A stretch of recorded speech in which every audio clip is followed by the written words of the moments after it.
जय जगन्नाथ बंधुगण। तो बंधुगण आपण मानक आम चैनल को बहुत बहुत स्वागत जनाऊँगी। तो भगवान सृष्टि प्रत्येक प्राणी जन्म होगा पर तार मृत्युर समय स्थिर हो जाए बा निश्चित होता है। मृत्युर मनुष्य मृत्यु पर से स्वर्ग बा स्वर्ग लोक को यात्रा करता है। आज आम आपण मानक कहूँ जाऊँ कि नरक लोक यातना किपरि भोगैया पड़ता है। आसतु से विषय विस्तार रूपे जाना। तो कौन आप जानते कि मृत्यु पर व्यक्ति किपरि नरक को जाए? मनुष्य मृत्यु पर निज कर्म हिसाब से स्वर्ग बा नरक को यात्रा करता है। आत्मा को तीनोटी मार्ग मिलता है जहाँ तार कर्म पर निर्भर करता है। से मार्ग गुड़िक अर्ची मार्ग, धूम मार्ग, उत्पत्ति विनाश मार्ग।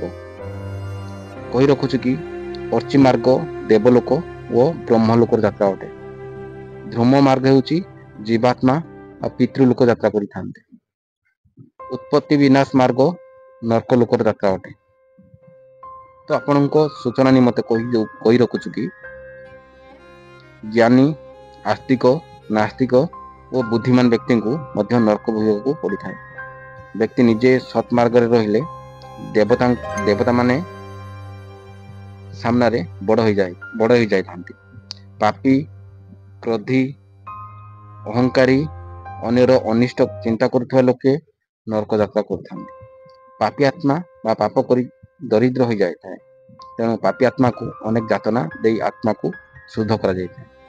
तो मद्यपान करुवा, अन्य को हैरान करुवा, ठक, चोर, लोभी आदि लोक मानकर आत्मा नरक लोक गस्त करिଥାଏ। नरक को जीवा समय व्यक्तिर आत्मा को अनेक अंगार दे गति करने को पड़ी था। एवं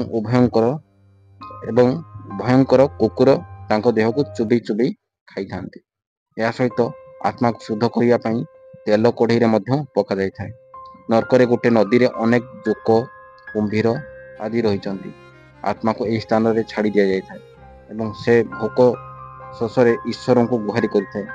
मान्यता रही कि नरक हेउची से स्थान जो आत्मा को कर्म अनुसार दंड दि जाए एवं आत्मा को शुद्ध करा जाए।